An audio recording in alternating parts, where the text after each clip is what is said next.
Outcast Animations. If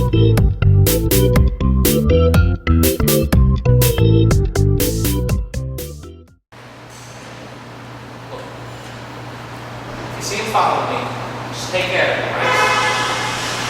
Okay, I'm not getting the money after the job is done, okay? That's right. Oh, how are you today? Why are you here exactly? Oh, of course, you're here to learn how to make a slapstick comedy. I knew that. Now, what is it about a slapstick comedy that pertains to you? Is it the low-quality films made so long ago with goofy humor that pertains to almost no one in modern-day society with an IQ higher than that of a 3-year-old? Well, okay, I see where you're coming from. Or maybe you're just here for the giggles. But regardless, I'm here to help. Join me, your host, Michael J. Fox, and learn how to genre.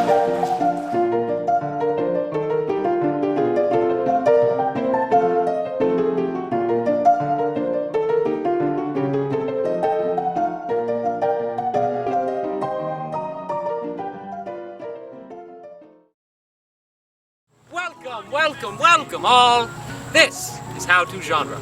Today we're going to learn how to make slapstick comedy, and here we are in this unknown and unimportant location. Unimportant, you say? How can the location of my slapstick film be so unimportant? Good question, invisible people in my head. Well, of course location is important, you sillies. But maybe you don't have an idea for the plot at hand. So you can always start with the location and build from there. Here's the lesson!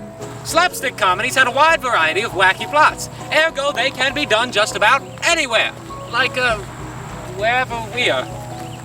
Hey, Mr. Narrator! What is it, my finely feathered friend? Feathered? Feathered. Oh. What has you troubled? Well, you say we can make a film here, but this looks nothing like a 1920s film. You're right, little birdie. Too much color. In the 1920s, you see, film technology was only capable of recording in black and white, as Technicolor was yet to be popularly used. And they look like crap. Indeed, little birdie. Hence this bipolar exposure, low quality, and these weird lines. Yeah, what's up with that? I don't know, little birdie, but tell me, why doesn't this look like a slapstick film yet? Maybe because I'm covered in feathers. Nonsense, but you might be onto something. Outfits. In the 1920s, the popular fashion for men was to look like rich Uncle Pennybags. Not only was the fashion known to be suit and tie for everyday business, but no man of class would dare be seen in public without a hat. Shame on you. So if you wish for your film to keep the themes of the 20s, then the suit and tie is essential.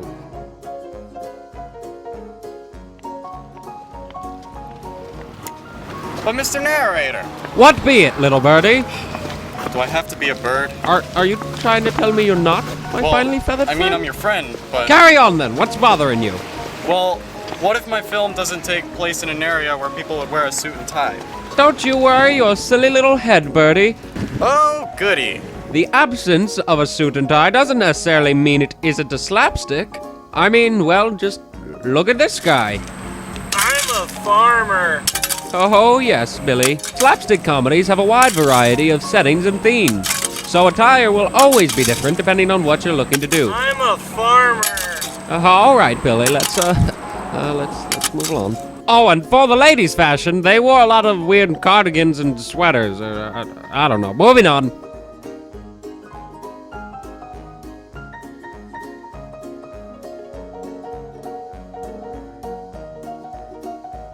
You see, children, in the 20s, the innovation of sound and film was just becoming popular with what were called talkies. Ironically, they didn't talk much. Most talkies at the time had nothing more than music and effects to accompany the video.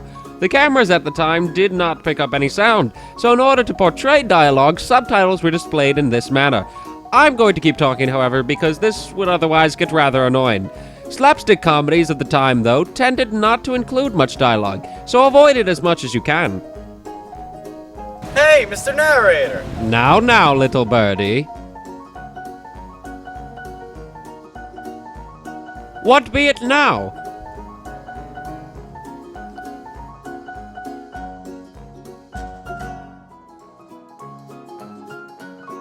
Great question, little birdie. The music in Slapsticks tended to always be light-hearted, bouncy piano scores. Oh yes, quite cool indeed. Oh yeah, I'm hip. Alright, faux shizzle. Okay. Moving on, due to the fact that dialogue wasn't frequently used, emotions had to be clearly expressed. So if this guy was to, I don't know, hit the other guy in the face, he would make an incredibly overdramatic reaction, as to make up for not being able to hear his reaction.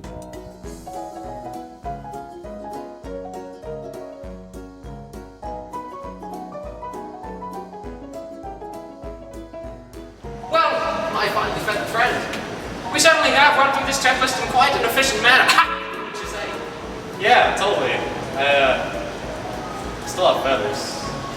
But of course you have feathers. All little birdies have feathers, you silly.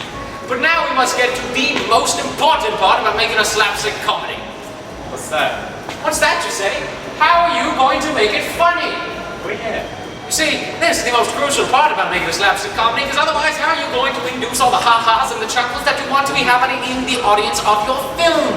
Now, the way that comedy is induced in these types of films, typically through a series of gags and silly, stupid things. Would you like to show off some of them for us? Alright. Cool. Let's see, what about this funny hat? Ah, yeah! And, getting hit by stuff. Wait, what? Haha, see? Hilarious. Another good example would be you falling downstairs. No, wait!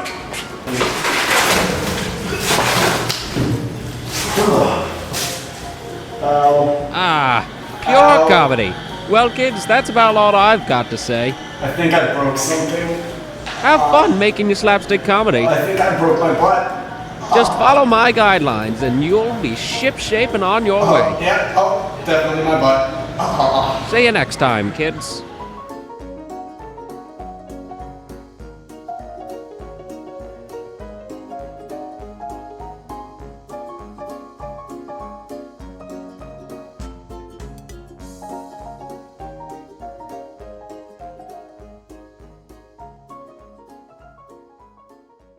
That's it. I'm busting out my smooth moves.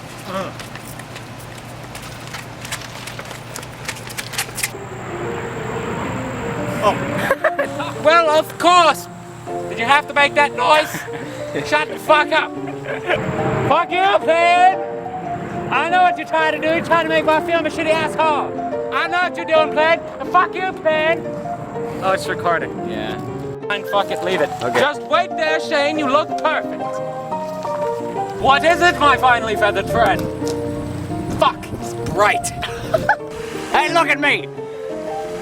I'm gonna eat her cause I am a vampire.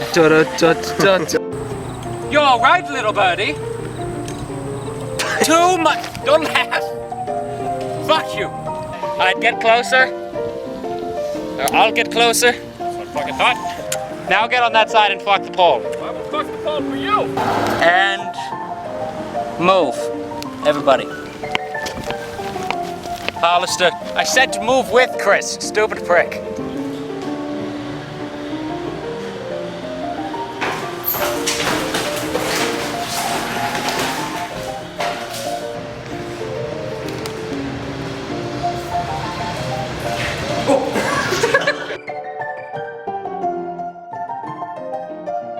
Outrageous.